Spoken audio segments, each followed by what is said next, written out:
শুভ সকাল সবাইকে। আজ 18 মে 3 জ্যৈষ্ঠ রবিবার। আজকের সকালের বিশেষ বিশেষ খবর হলো, ভাষার জন্য কাউকে যাতে শহীদ হতে না হয় এটাই কাম্য, বললেন আসাম সাহিত্য সভার সভাপতি বসন্ত গোস্বামী। মুখ্যমন্ত্রীর চাপ, সংসদের প্রতিনিধি দল থেকে বাদ পড়লেন সাংসদ গৌরব। হামলা হলে দ্বিগুণ জবাব, অপারেশন সিন্দুর নিয়ে ইসলামাবাদকে কড়া বার্তা স্বরাষ্ট্রমন্ত্রী অমিত শাহের। ইন্ডিয়া জোট, কংগ্রেসের ভবিষ্যৎ নেই বলল বিজেপি। এবং সর্বশেষ খবরটি হলো, জেলার নাম পরিবর্তনের প্রতিবাদে ছাত্র সংগ্রাম কমিটির প্রতিবাদ মিছিল শ্রীভূমিতে। এবারে শুনুন বিস্তারিত খবর। শিলচর রেল স্টেশনের নামকরণ ভাষা শহীদ স্টেশন শিলচর হোক, সর্বান্তকরণে চায় আসাম সাহিত্য সভা। শনিবার শিলচরে দাঁড়িয়ে এভাবেই অভিমত ব্যক্ত করলেন অসম সাহিত্য সভার সভাপতি বসন্ত কুমার গোস্বামী। তিনি বলেন, স্বীকৃতি দেওয়ার বিষয় যদিও সরকারের অধিকারে, তবে আমরাও বরাকবাসীর পাশে দাঁড়িয়ে অবশ্যই এমন দাবি জানাতে পারি। আর এই উপত্যকার জনগণের দীর্ঘদিনের এই দাবির প্রতি পূর্ণ সমর্থন রয়েছে অসম সাহিত্য সভার। বরাক ব্রহ্মপুত্রের সমন্বয়ের সেতুবন্ধন যাত্রায় 3 দিনের সফরসূচি নিয়ে বরাক উপত্যকায় এসেছেন আসাম সাহিত্য সভার সভাপতি বসন্ত গোস্বামীর নেতৃত্বে আসাম সাহিত্য সভার সদস্যরা। প্রায় 15 জনের এই দল বরাক উপত্যকার 3 জেলা সফর করে বরাক ব্রহ্মপুত্র সমন্বয়ের বার্তা দেবে। শনিবার সংবাদ মাধ্যমের মুখোমুখি হয়ে অসম সাহিত্য সভার সভাপতি বসন্ত কুমার গোস্বামী জানান, শুধু অসম কেন, গোটা বিশ্বে ভাষার জন্য কেউ শহীদ হোক, অসম সাহিত্য সভা সেটা চায় না। শিলচর রেল স্টেশনকে ভাষা শহীদ স্টেশন হিসেবে নামকরণ করা নিয়ে বরাক উপত্যকার দীর্ঘদিনের যে গণদাবি, সেই গণদাবিকে অসম সাহিত্য সভা পূর্ণ সমর্থন জানাচ্ছে। তিনি এদিন সরাসরি বলেছেন, ভাষার দাবিতে কোথাও কোনো ভাষা গোষ্ঠীর কাউকে যাতে শহীদ হতে না হয় এটাই কামনা করছে সভা। ব্যতিক্রমী এই সফর নিয়ে বসন্ত গোস্বামীর সাফ বক্তব্য, বরাক উপত্যকার ভাষা শহীদদের আত্মার সদ্গতি হতে হবে, পাশাপাশি 2 উপত্যকার জনগণের মধ্যে সমন্বয় গড়ে তৈরি হোক সংহতির বৃহত্তর আসাম। তিনি জানান, নিজেদের লক্ষ্য পূরণে অসম সাহিত্য সভা এবং বঙ্গীয় সাহিত্য পরিষদের পৃষ্ঠপোষকতায় বরাক উপত্যকায় অসম সাহিত্য সভার 3য় কার্যকরী কমিটির অধিবেশন শিলচরে অনুষ্ঠিত হবে সেপ্টেম্বর মাসে। এই সেপ্টেম্বরে ভূপেন হাজারিকার শতবর্ষ পূর্তি উৎসব মহা আড়ম্বরে আসাম বিশ্ববিদ্যালয়ে এই অনুষ্ঠানের আয়োজন করা হবে। শুধু আসাম নয়, আমন্ত্রণ জানানো হবে ভারতের বিভিন্ন জায়গার সাংস্কৃতিক ব্যক্তিদেরও। শিলচর রেল স্টেশন চত্বরে শনিবার সকালে 19 ভাষা শহীদদের উদ্দেশ্যে শ্রদ্ধা জ্ঞাপন করেছেন অসম সাহিত্য সভার সভাপতি ডক্টর বসন্ত কুমার গোস্বামী ও বাংলা সাহিত্য সভার সভাপতি খগেন চন্দ্র দাস। উল্লেখ্য, 19 মে উপলক্ষে এবার ভাষা শহীদদের উদ্দেশ্যে শ্রদ্ধা নিবেদন ও স্মরণ সভায় অংশগ্রহণের জন্য 3 দিনের বরাক সফরে এসেছে অসম সাহিত্য সভা ও বাংলা সাহিত্য সভার যৌথ প্রতিনিধি দল। অসম সাহিত্য সভার তরফে সভাপতি ডক্টর বসন্ত কুমার গোস্বামী, উপসভাপতি পদুম রাজখুয়া, প্রধান সম্পাদক দেবজিৎ বরা সহ গোটা ব্রহ্মপুত্র উপত্যকা থেকে 14 জনের প্রতিনিধি দল সোমবার 19 মের মূল কার্যক্রমে অংশগ্রহণ করবেন। ব্রহ্মপুত্র উপত্যকা থেকে তাদের সঙ্গ দেবেন বাংলা সাহিত্য সভা, অসমের সভাপতি খগেন চন্দ্র দাস ও সাধারণ সম্পাদক ডক্টর প্রশান্ত চক্রবর্তী। মূল অনুষ্ঠানটি হবে শিলচর স্টেশন চত্বরে। পরবর্তী খবরটি হলো, মুখ্যমন্ত্রীর চাপ, সংসদের প্রতিনিধি দল থেকে বাদ পড়লেন গৌরব। অপারেশন সিন্দুর এবং পাকিস্তানের সন্ত্রাসবাদী কাণ্ড কারখানা বিশ্ববাসীর সামনে তুলে ধরতে বিশ্বের বিভিন্ন দেশে যাবে সংসদের সর্বদলীয় 7 প্রতিনিধি দল। রাষ্ট্রসংঘের নিরাপত্তা পরিষদের সঙ্গেও দেখা করার কথা রয়েছে তাদের। তবে সংসদের সেই সর্বভারতীয় প্রতিনিধি দলে গৌরব গগৈর নাম নিয়ে শুরু হয় এক প্রস্ত রাজনীতি। পাকিস্তান ঘনিষ্ঠতার্থে অভিযুক্ত গৌরবকে সর্বদলীয় প্রতিনিধিদের তালিকা থেকে বাদ দেওয়ার আর্জি জানিয়েছেন খুদ মুখ্যমন্ত্রী। শেষ পর্যন্ত মুখ্যমন্ত্রীর চাপেই সম্ভবত সংসদের সর্বদলীয় প্রতিনিধি দলকে বাদ পড়েছে গৌরব গগৈর নাম। সংসদের সর্বদলীয় প্রতিনিধি দল গঠন করতে কেন্দ্র সরকারের পক্ষ থেকে সব দলের কাছে সাংসদদের নাম পাঠানোর অনুরোধ করা হয়েছিল। সংসদ বিষয়ক মন্ত্রী কিরেন রিজিজু এই বিষয়টি নিয়ে কথা বলেন কংগ্রেস সভাপতি মল্লিকার্জুন খাড়গের সঙ্গে। সেই অনুযায়ী কংগ্রেসের পক্ষ থেকে যে 4 সাংসদের নাম পাঠানো হয়েছে তাতে নাম রয়েছে লোকসভার উপদল নেতা গৌরব গগৈর। ঝামেলার সূত্রপাত সেখানেই। কংগ্রেসের পক্ষ থেকে সাংসদ আনন্দ শর্মা, গৌরব গগৈ, সৈয়দ নাসরিন হোসেন এবং রাজা বরার নাম পাঠানো হয়েছিল সরকারের কাছে। তবে সংসদের 7টি সর্বদল প্রতিনিধি দলের নেতৃত্বে যারা করবেন তাদের নাম প্রকাশ করেছে সরকার।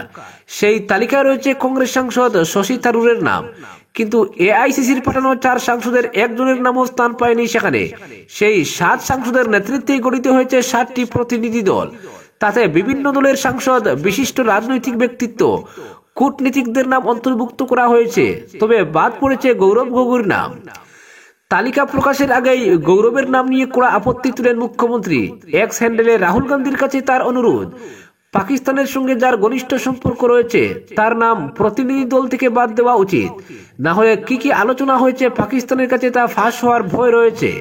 পরে মুখ্যমন্ত্রী সাংবাদিকদের বলেন, সংসদের সর্বদলীয় প্রতিনিধিরা পাকিস্তানের সন্ত্রাসবাদী কার্যকলাপ বিশ্বের জনগণের সামনে নিয়ে আসবেন। সেই তালিকায় রয়েছে কংগ্রেসের 4 সাংসদ।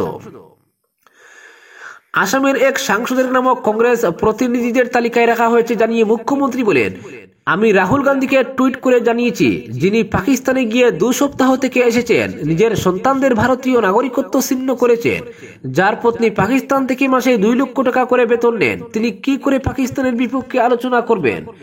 বরং প্রতিনিধি দল কি কি বিষয়ে আলোচনা করবে সেই সব খবর দেবেন শত্রু রাষ্ট্রকে। তাই রাহুল গান্ধীকে অনুরোধ করছি, দেশের নিরাপত্তার পক্ষে হুমকি এমন লোকের নাম যেন প্রতিনিধি দলে অন্তর্ভুক্ত না করেন। তিনি নিশ্চয়ই দেশের নিরাপত্তার কথা বিবেচনা করে তার নাম অন্তর্ভুক্ত করবেন না। শেষ পর্যন্ত শনিবার রাতে কেন্দ্র যে 7টি সর্বদলীয় প্রতিনিধি দল গঠন করেছে তাতে টাই হয়নি গৌরব গগৈ। সম্ভবত মুখ্যমন্ত্রীর চাপেই গৌরবের নাম বিবেচনা করেনি সংসদ বিষয়ক মন্ত্রক। পরবর্তী খবরটি হলো, হামলা হলে দ্বিগুণ জবাব, অপারেশন সিন্দুর নিয়ে ইসলামাবাদকে কড়া বার্তা অমিত শাহের। ভারতের মাটিতে যদি সন্ত্রাসবাদী হামলা হয় তবে তার জবাব হবে দ্বিগুণ গতিতে। পাকিস্তানের উদ্দেশ্যে এমনটাই হুঙ্কার দিলেন কেন্দ্রীয় স্বরাষ্ট্রমন্ত্রী অমিত শাহ। শনিবার গুজরাটের গান্ধীনগরে একটি অনুষ্ঠানে উপস্থিত ছিলেন শাহ। সেখানে তিনি তুলে ধরেন পহেলগামে জঙ্গি হামলা ও ভারতীয় সেনার অপারেশন সিন্দুর অভিযানের প্রসঙ্গ। সেনাবাহিনীর প্রশংসা করে কেন্দ্রীয় স্বরাষ্ট্রমন্ত্রী বলেন, সন্ত্রাসী হামলার পর প্রধানমন্ত্রী নরেন্দ্র মোদীর উপযুক্ত জবাবে পাকিস্তান আতঙ্কিত, তারা ভীত হয়ে পড়েছে। ভারতের সশস্ত্র বাহিনী পাকিস্তানের 100 কিলোমিটার ভিতরে প্রবেশ করে জঙ্গিদের জবাব দিয়েছে, যারা আন্তর্জাতিক স্তরে সন্ত্রাসী কর্মকাণ্ডের পরিকল্পনা করছিল। যারা শিয়ালকুট ও অন্যান্য সন্ত্রাসী ঘাঁটিতে লুকিয়েছিল তাদের কড়া বার্তা দেওয়া হয়েছে।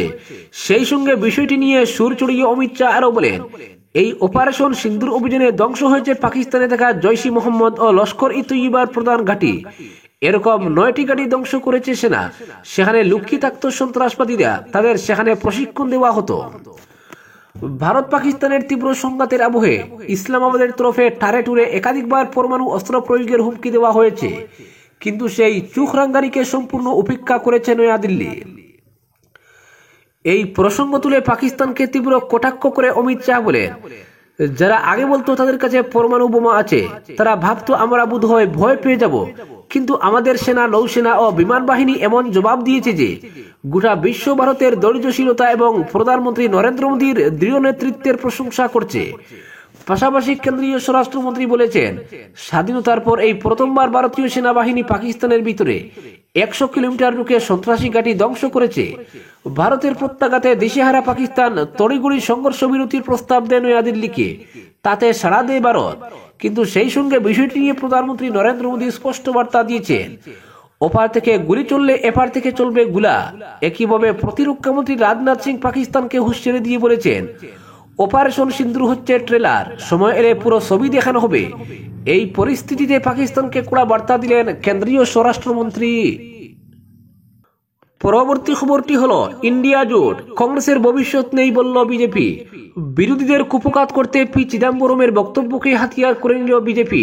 ইন্ডি জোট বা কংগ্রেসের কোনো ভবিষ্যৎ নেই বলেই মন্তব্য করেছেন বিজেপির জাতীয় মুখপাত্র সৈয়দ জাফর ইসলাম। বৃহস্পতিবার এক অনুষ্ঠানে কংগ্রেস নেতা প্রাক্তন কেন্দ্রীয় মন্ত্রী পি চিদম্বরম বলেছিলেন, ইন্ডিয়া ব্লক পুরো ঐক্যবদ্ধ রয়েছে কিনা এ ব্যাপারে তিনি নিশ্চিত নন। সেই সঙ্গে তিনি বলেন, এই মুহূর্তে কিছুটা সমস্যা হলেও ইন্ডি জোটকে ঐক্যবদ্ধ করার এখনো যথেষ্ট সময় রয়েছে। কংগ্রেস নেতার মন্তব্যকে হাতিয়ার করে ইন্ডিয়া ব্লককে আক্রমণ করেছে বিজেপি। বিরোধী দলগুলির জোট নিয়ে পি চিদম্বরমের মন্তব্যের পর ইন্ডিয়া ব্লক বা ইন্ডি জোটের আর কোনো প্রাসঙ্গিকতা রয়েছে কিনা প্রশ্ন তুলেছে বিজেপি। সৈয়দ জাফর ইসলাম বলেন, চিদম্বরমজি স্বীকার করেছেন এই দাম্ভিক জোটের কোনো ভিত্তি নেই, কোনো ভবিষ্যৎ নেই। আমরা আগে বলেছিলাম, এখন আবার বলছি, ইন্ডি অ্যালায়েন্স হচ্ছে একটি পিকনিক অ্যালায়েন্স। ওরা শুধু বিজেপির বিরুদ্ধে ষড়যন্ত্র করতে এক স্থান থেকে আরেক স্থানে ঘুরে বেড়ায়। পি চিদম্বরমের বক্তব্যের কথা উল্লেখ করে বিজেপি মুখপাত্র বলেন, এখন তিনি স্বীকার করেছেন এই জোট বা কংগ্রেসের কোনো ভবিষ্যৎ নেই। বিজ্ঞ কংগ্রেস নেতারা স্বীকার করেছেন বিজেপি একটি সুসংগঠিত দল এবং দেশের জন্য উৎসর্গিত। সঙ্গে তিনি যোগ করেন, এনডিএ আমলেই ভারত শক্তিশালী হয়ে উঠেছে। কেন্দ্রের বিজেপি নেতৃত্বাধীন সরকারি সন্ত্রাসবাদীদের উপর হামলা চালিয়েছে ওদের দরজায় গিয়ে। এটা সম্ভব হয়েছে প্রধানমন্ত্রী নরেন্দ্র মোদীর জন্য। তিনি সশস্ত্র বাহিনীকে পূর্ণ স্বাধীনতা দিয়েছিলেন। ভারত সন্ত্রাসবাদের ঘরে প্রবেশ করে আক্রমণে সক্ষম। বিজেপি মুখপাত্রের অভিযোগ, ইন্ডিজোট এ নিয়েও রাজনীতি করার চেষ্টা করেছে। অর্থনৈতিক ক্ষেত্রে চিদম্বরম যখন অর্থমন্ত্রী ছিলেন তখন ভারতে আর্থিক সমৃদ্ধির ক্ষেত্রে বিশ্বের 14তম স্থানে ছিল। 2014 সালে বিজেপি সরকার গঠনের পর এখন চতুর্থ। ইন্ডিজোটের কোনো ভবিষ্যৎ নেই বলে উল্লেখ করে সৈয়দ জাফর ইসলাম বলেন, বিজেপি নেতৃত্বাধীন এনডিএ সরকার 50 বছরেরও অধিক সময় দেশের শাসন ক্ষমতায় থাকবে। এই সরকারের আমলে অর্থনীতি শক্তিশালী হয়ে উঠেছে, দেশ শক্তিশালী হয়ে উঠেছে। এটা সম্ভব হচ্ছে দৃঢ় নেতৃত্বের জন্য। একদিকে ইন্ডিয়া জোটের শুধু একটাই উদ্দেশ্য, কেন্দ্রীয় সরকার এবং মোদীকে গড়তে ফেলে দেওয়া, কিন্তু মানুষ তার পাশে দাঁড়িয়েছেন। পরবর্তী খবরটি হলো, জেলার নাম পরিবর্তনের প্রতিবাদে ছাত্র সংগ্রাম কমিটির প্রতিবাদ মিছিল শ্রীভূমিতে। জেলার নাম পরিবর্তনের জনমতকে তোয়াক্কা না করে নেওয়া সিদ্ধান্ত প্রত্যাহারের দাবিতে শনিবার দুপুরে শ্রীভূমি শহরের রাজপথ প্রতিবাদে উত্তাল হলো। স্বাধীনতা আন্দোলন ও ছাত্র আন্দোলনের ঐতিহ্যমণ্ডিত করিমগঞ্জ জেলার নাম পরিবর্তন বিরোধী ছাত্র সংগ্রাম কমিটির পক্ষ থেকে দুপুর 1টায় প্রতিবাদী ছাত্র মিছিল বের হয়। মিছিলের শুরুতে নেতাজি মূর্তিতে মাল্যদান করে শ্রদ্ধাঞ্জলি নিবেদন করেন ছাত্র সংগ্রাম কমিটির আহ্বায়ক প্রজ্জ্বল দেব, সঞ্চিতা শুক্ল, কিরণ কুহর, কার্যকরী কমিটির সদস্য সুজিত কুমার পাল, কোষাধ্যক্ষ জয়দীপ দাস দাহার খান ও ছাত্রনেতা ইয়াহিয়া আহমেদ চৌধুরী। স্বাধীনতা আন্দোলনের আপসহীন ব্যক্তিত্বের মূর্তিতে শ্রদ্ধা নিবেদন করে লড়াইয়ের তীব্র সংকল্প গ্রহণ করে মিছিলে অংশগ্রহণকারী ছাত্রছাত্রীরা স্লোগানে আকাশ বাতাস মুখরিত করে শহরের প্রধান প্রধান পথ পরিক্রম করে জেলা আয়ুক্ত কার্যালয়ের সম্মুখে পৌঁছান। সেখানে উপস্থিত ছাত্রছাত্রীরা অন্যায় ও অগণতান্ত্রিকভাবে করিমগঞ্জ নাম পরিবর্তনের সিদ্ধান্ত মানছি না, মানব না, সাম্প্রদায়িকতাবাদ ও উগ্র প্রাদেশিকতাবাদের বিরুদ্ধে লড়াই চলবে, করিমগঞ্জ জেলার নাম পরিবর্তনের অন্যায় ও অগণতান্ত্রিক সিদ্ধান্তের বিরুদ্ধে সকল ছাত্রছাত্রী এক হন, সাম্প্রদায়িক অভিসন্ধি নিয়ে করিমগঞ্জের নাম পরিবর্তনের বিরুদ্ধে সংগ্রামের শপথ নিন, রাজপথে আওয়াজ তুলুন, করিমগঞ্জ জেলার নাম পরিবর্তন বাতিল করো, করিমগঞ্জ জেলার নাম পরিবর্তনের বিরুদ্ধে লড়ব, স্বাধীনতা আন্দোলনের ঐতিহ্যমণ্ডিত করিমগঞ্জ জেলার নাম পরিবর্তনের বিরুদ্ধে সংগ্রাম চলতে চলবে, সংগ্রামের শপথ নিন ইত্যাদি স্লোগানে কার্যালয় চত্বর উত্তাল করে তোলা হয়। বিক্ষোভ চলাকালে সেখানে বক্তব্য রাখেন সংগ্রাম কমিটির অন্যতম আহ্বায়ক প্রজ্জ্বল দেব। তিনি বলেন, অসম সরকার 2024-এর 19 নভেম্বর ক্যাবিনেট মিটিংয়ে সাম্প্রদায়িক অভিসন্ধি নিয়ে জেলার নাম পরিবর্তনের সিদ্ধান্ত গ্রহণ করে রাজ্য সরকার করিমগঞ্জ জেলার জনসাধারণের মতামতকে বিন্দুমাত্র তোয়াক্কা না করে ছাত্র শিক্ষক সংগঠন, রাজনৈতিক অরাজনৈতিক, সামাজিক সাংস্কৃতিক সংগঠনের সাথে আলাপ আলোচনা না করে সমস্ত ধরনের গণতান্ত্রিক রীতিনীতিকে ভুলুণ্ঠিত করে জেলার নাম পরিবর্তনের সিদ্ধান্ত নিয়েছে। তিনি বলেন, জেলার নাম পরিবর্তনের দাবিতে কোনো মিটিং মিছিল হয়নি, অথচ কেবলমাত্র সংকীর্ণ রাজনৈতিক স্বার্থে বিভাজনের রাজনীতি তীব্রতর করতে রক্তক্ষয়ী স্বাধীনতা আন্দোলন এবং স্বাধীনোত্তরকালের বহু ছাত্র ও গণ আন্দোলনের ঐতিহ্যমণ্ডিত এই জেলার ঐতিহাসিক ভূমিকাকে অস্বীকার করতে হয়েছে। তিনি বলেন, বিশ্বকবি রবীন্দ্রনাথ ঠাকুর, নেতাজি সুভাষচন্দ্র বসু, বিপিন চন্দ্র পাল সহ প্রখ্যাত ব্যক্তিরা এই ঐতিহাসিক স্থানে এসেছিলেন। এইসব মহান ব্যক্তিরা সর্বদাই সাম্প্রদায়িকতার বিরুদ্ধে কঠোর ভূমিকা পালন করেছিলেন, অথচ সরকার এদের অসাম্প্রদায়িক এবং সমন্বয়ের চিন্তাকে পায়ে মারিয়ে এই অন্যায় সিদ্ধান্ত জোর করে চাপিয়ে দিয়েছে। এমনকি রবীন্দ্রনাথ ঠাকুরের উক্তিকে বিকৃত করে এই মহান ব্যক্তিত্বের ভাবমূর্তি কালিমালিপ্ত করেছে। বলেন, স্বাধীনতা আন্দোলনের মনীষীদের চিন্তাকে পায়ে মারিয়ে জেলার নাম পরিবর্তনের অধ্যাদেশ জারি করা হয়। তার সঙ্গে এই অঞ্চলের পরিকাঠামোগত ও জনজীবনের জীবন জীবিকা সংক্রান্ত উন্নয়নের কোনো সম্পর্ক নেই। অপ্রয়োজনীয় ও অযৌক্তিক এই নাম পরিবর্তন কার্যকরী করতে সরকারি কোষাগার থেকে বিশাল অর্থ ব্যয় করতে হবে। তাছাড়া নথিপত্র পরিবর্তনে একদিকে যেমন জনসাধারণকে যথেষ্ট আর্থিক বোঝা বহন করতে হবে, অন্যদিকে অভাবনীয় হয়রানির সম্মুখীন হতে হবে। তিনি আরো বলেন, স্বাধীনতার পর থেকেই উগ্র প্রাদেশিকতাবাদী শক্তির বারংবার আক্রমণের শিকার হয়েছেন বরাক উপত্যকার জনগণ। ভোটার তালিকা সংশোধন, ডিভোটার ডিটেনশন ক্যাম্প, এনআরসি নবায়ন সহ বিভিন্ন ধরনের চক্রান্তে বরাক উপত্যকার জনগণ বারংবার হেনস্থার শিকার হয়েছেন। 1961, 1972, 1986 সালে বরাক উপত্যকার জনগণের মাতৃভাষার অধিকার কেড়ে নেওয়ার চেষ্টা করা হয়েছিল,